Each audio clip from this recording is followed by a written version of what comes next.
When people visit the Gettysburg battlefield for the first time, many of them will do the same thing that I did when I first visited this battlefield. They'll rush to the place called the high water mark, where Pickett's charge met its disastrous end on the third day of battle. Or maybe they've watched the movie Gettysburg and they will go to Little Round Top and take in that incredible view and walk the ground where Joshua Lawrence Chamberlain and the 20th Maine held the left flank of the Union line on the second day of battle. But what sometimes slips through the cracks is what happened where I am standing right now on the first day of the battle. On the first day of the Battle of Gettysburg, right off here to my west, you would have had the Army of Northern Virginia advancing on Gettysburg, specifically General Heath's division of A.P. Hill's 3rd Corps. And meeting them initially is going to be the Union cavalry under General Buford. And following General Buford is going to be the 1st Corps under General Reynolds. And in the 1st Corps is going to be one of the most famed brigades in all of the Union Army, the Iron Brigade.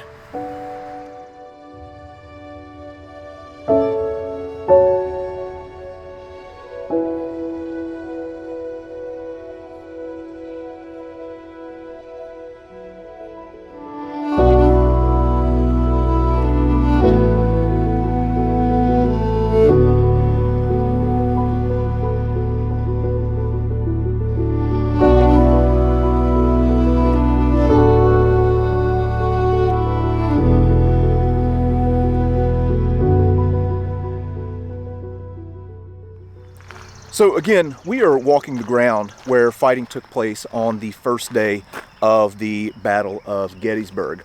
And one of the most famed brigades throughout the Civil War, the Iron Brigade, is going to be slugging it out right here in this patch of woods behind me. This is called Herbst Woods.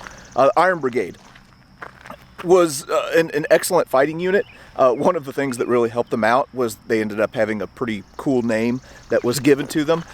So during the Battle of South Mountain, McClellan kind of bestowed the name the Iron Brigade on them. He said these men must be made of iron when he saw them going up South Mountain. At Antietam, they fought courageously in the cornfield.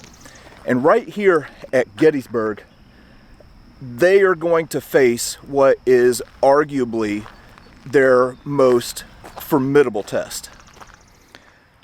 From where I'm standing right now, we are looking off to the west, and this is the direction where General Heath's division of A.P. Hill's 3rd Corps is going to be advancing toward Gettysburg.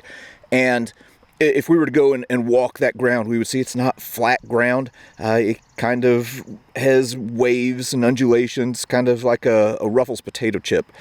And as the Confederates are advancing, well, you have Buford's dismounted cavalry that are out here skirmishing with them and holding them off, and they're basically trading space for time until Reynolds and his 1st Corps of the Army of the Potomac can get up here. Now, the 1st Corps is going to be advancing from approximately this direction out here to the south. Right over here, we have Seminary Ridge. You can see the seminary off in the distance. This is where Reynolds is going to ride up, and John Buford's going to be up in the cupola there.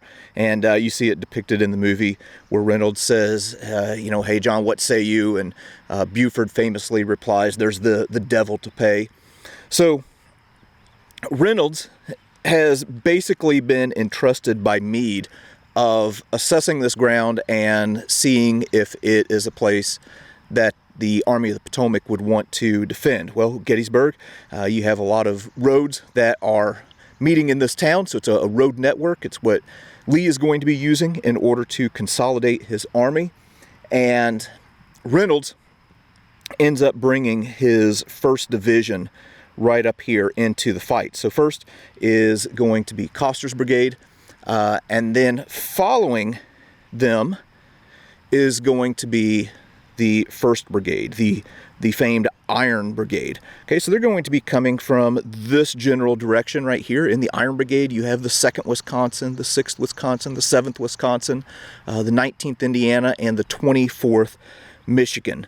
And the first ones into the line are going to be the 2nd Wisconsin. And as they are advancing on this position, Reynolds is going to be leading them right here into Herbst Woods.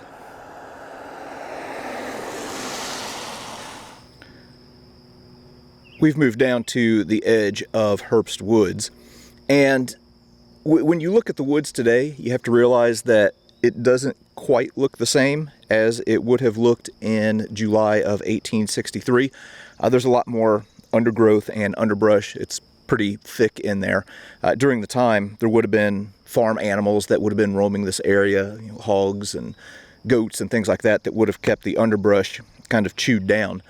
But anyway, Major General John Reynolds is going to be positioning himself here at the lead of the 2nd Wisconsin and is going to be directing them into the woods. Advancing through the woods is going to be Archer's Brigade. Okay, these are regiments from Tennessee that are going to be advancing on this position.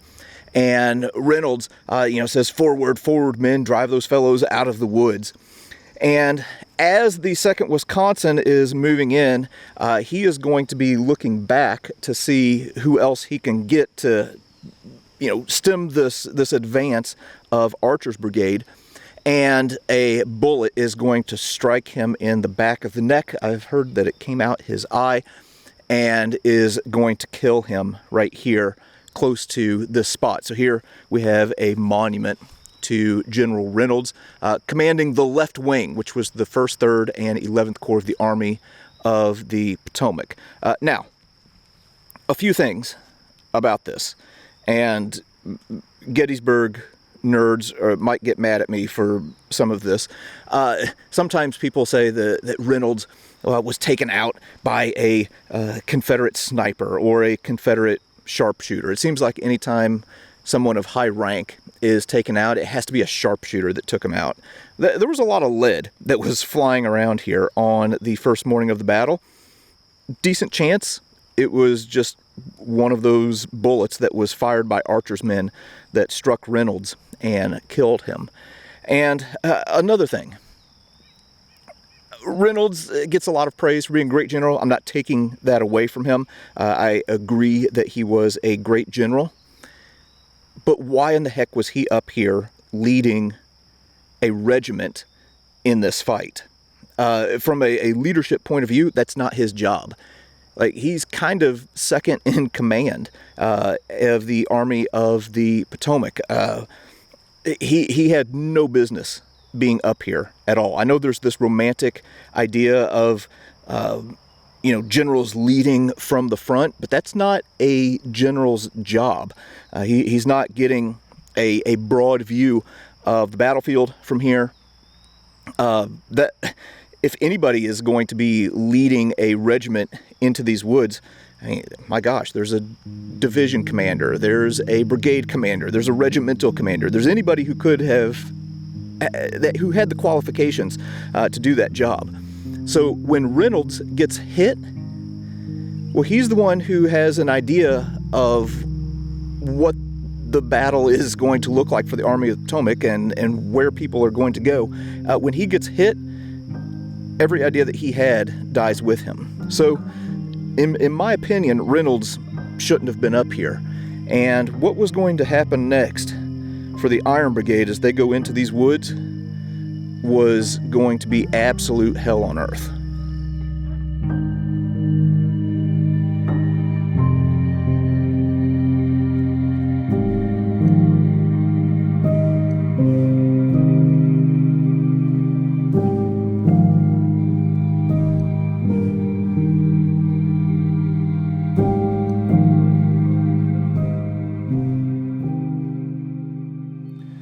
All right, well, I've just stepped into Herbst Woods, and again, this is where the men from the 2nd Wisconsin would have entered. Now, they got here and had to move so fast in order to stem this tide from Archer's brigade, that they didn't even have time to load the rifles. So they're loading the rifles as they are moving onto the line. And as they are advancing through these woods, well, they are going to slam right into the 7th and 14th Tennessee regiments of Archer's brigade. The first volley kills the commander, wounds the commander of the 2nd Wisconsin, kills the 2nd in command, and this set of woods throughout the day of July the 1st is going to be just an absolute meat grinder. Off to the right of the 7th and 14th Tennessee is going to be the 1st Tennessee. Holding their right flank is going to be the 13th Alabama. For the Iron Brigade, the 2nd Wisconsin is going to be moving through. Off to their left is going to be the 7th Wisconsin. Off to their left is going to be the 19th Indiana. And holding the left flank of the Iron Brigade is going to be the 24th Michigan. I've moved out just to the south of the main lot of the Herbst Woods. And again, mid-morning on the 1st of July, you're going to have the 2nd Wisconsin that has entered into these woods off to our right, and they are slugging it out with the 7th and 14th Tennessee regiments. And with Archer's brigade, again, as I mentioned earlier, off to their right, well, you have the 1st Tennessee Regiment, and to their right, the 13th Alabama. And they are going to be advancing out right in here. Now, if you put yourselves in their shoes, they are going to be advancing to the sound of the guns. So they start kind of curling off in this direction to maybe try and hit the Iron Brigade in the flank. Well, what they didn't know is that off in this direction right here, well, you have the 19th Indiana and the 24th Michigan that are advancing. And look at what you can see from right here. You can't see much. Okay, so it would be very easy for there to be a regiment just over this rise and then pop over the hill and hit Archer's brigade right in the flank. And that's exactly what happens. They basically roll up the right flank of Archer's brigade. Archer himself is going to be captured and taken prisoner by a young, ambitious man from the Iron Brigade. And today, we actually have something that we have brought out to the battlefield from someone who was in the 24th Michigan. So we're at the 24th Michigan Monument on the Gettysburg battlefield, and I'm going to tell a little bit of a story of some artifacts that we have at the museum.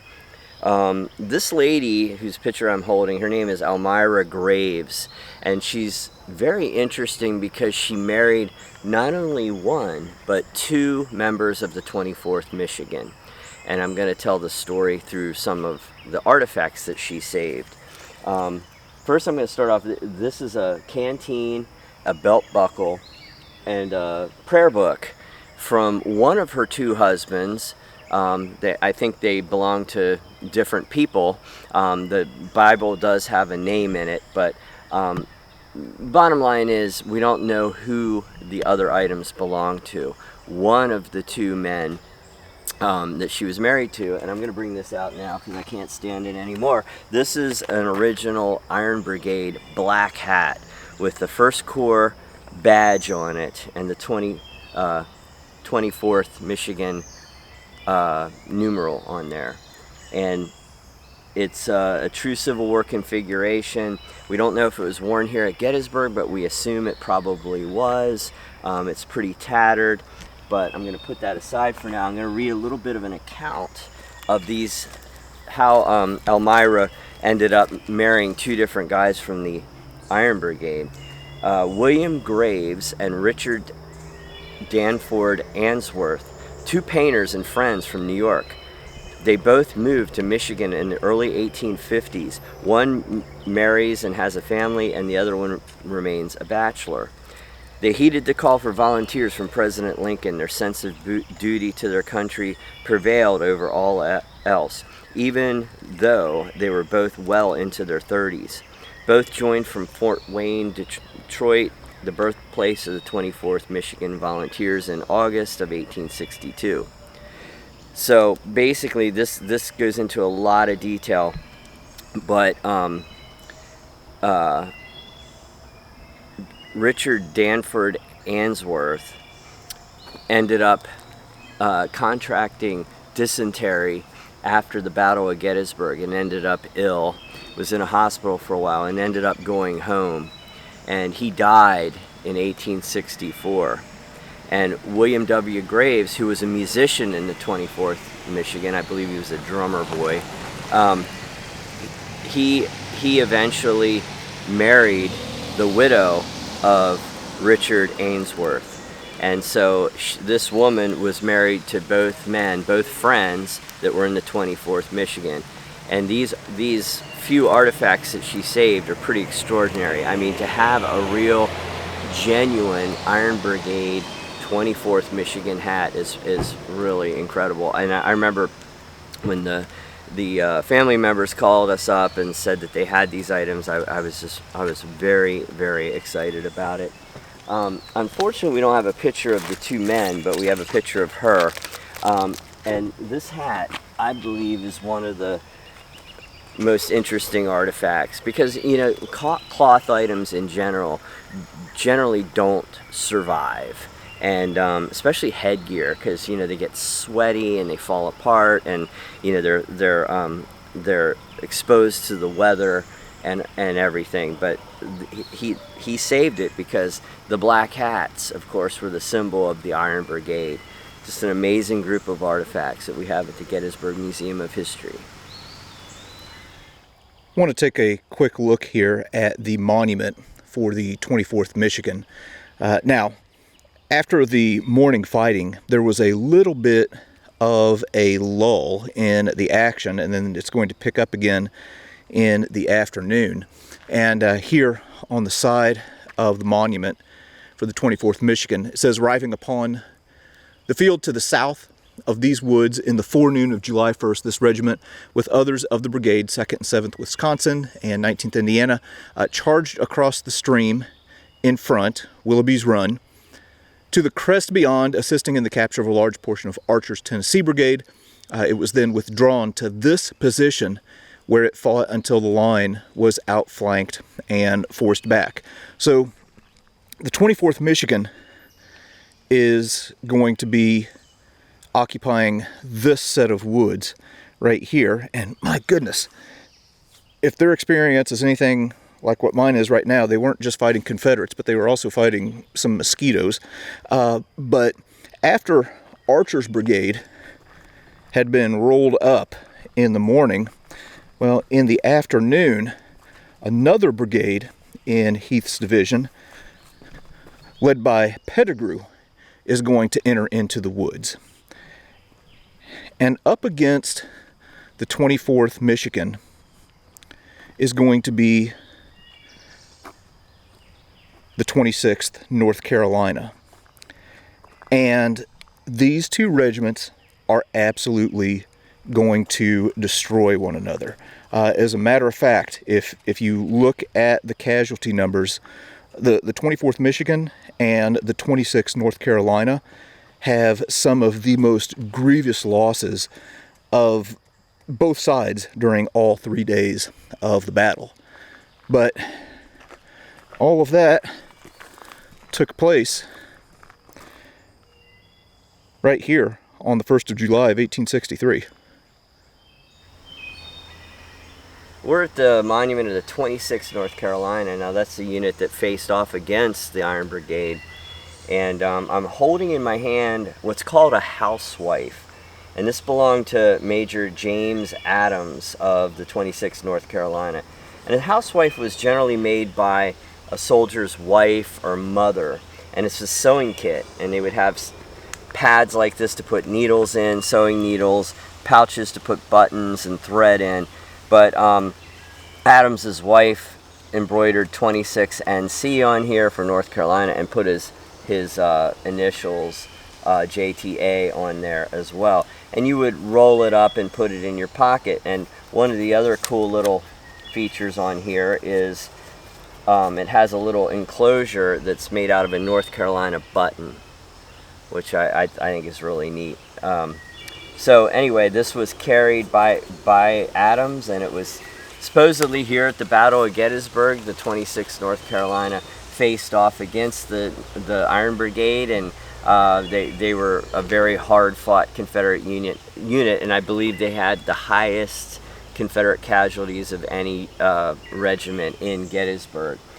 I'm gonna move over here, and another North Carolina related item, or a couple of them. These are some dug Confederate buttons, and we have what's called a North Carolina sunburst button, and then a regular North Carolina state seal button, just like the one that was on Adams's housewife.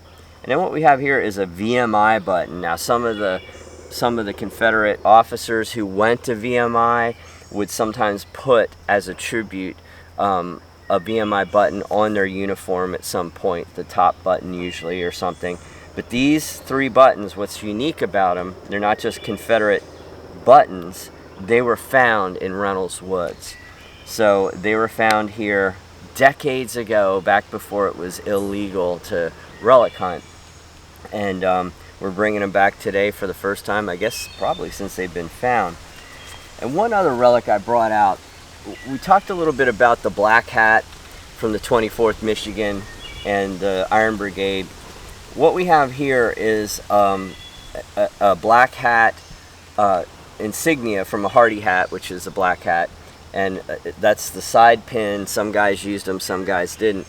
And then the numeral 6, and we believe this is from the 6th Wisconsin, who was deployed, that ended up fighting over to the back of me, out that way.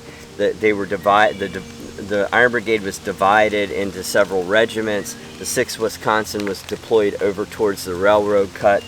But where this was found, I met the guy that found this probably 5 or 6 decades ago, a long time ago, and he told me exactly where he found it. And he found it out on the fields behind me. So when this 6th Wisconsin would have rolled up here with the Iron Brigade, they were immediately deployed to their right. And so at some point, either his hat was lost, he was wounded, whatever happened, but it was found together in the ground right behind me, or behind me a good deal actually, like way up there near where they were deployed. But we knew the other hat, or we didn't know if the other hat was actually here or if it was just an Iron Brigade hat, but we know this was here because it was actually found here along with the buttons.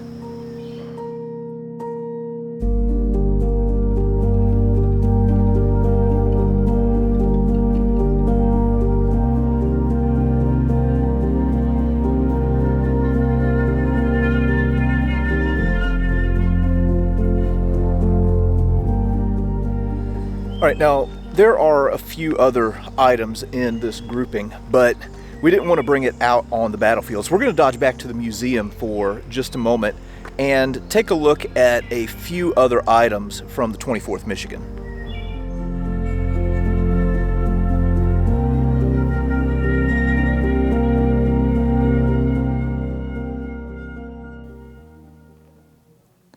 We've popped back over to the museum now to take a look at some more items from this 24th Michigan grouping.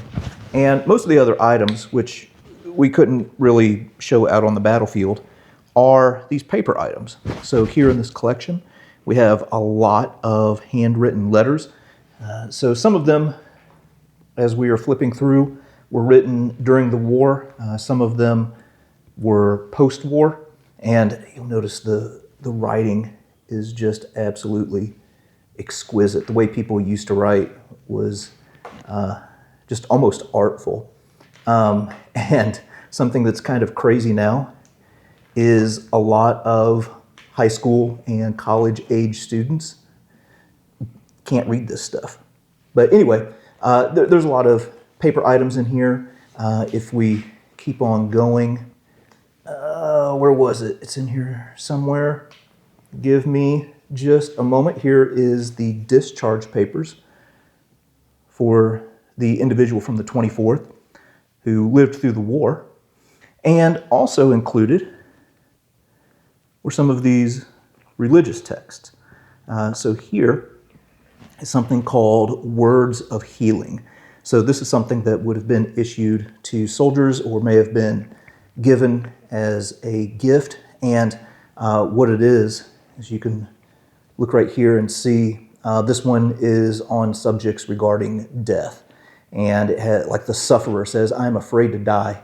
Oh, save me from death." And then the unseen friend responds, "It is appointed unto men once to die," from Hebrews 9:27. And then Ecclesiastes 12:7 says, "Then shall the dust return to the earth as it was, and the spirit shall return to God who gives it." So this was designed to give people comfort in a time of great turmoil and stress, in a time of war. And then you also have this soldier's prayer book. So these kind of items, I mean, to me personally, always mean quite a bit as a person of faith myself. My own grandpa, who was in the Korean War, came to faith as a soldier in combat. Then there are some people who lose their faith. So as the old Quaker saying goes, the same sun that melts the ice hardens the clay. But these would be offered up to soldiers as a means of comfort in a time of war.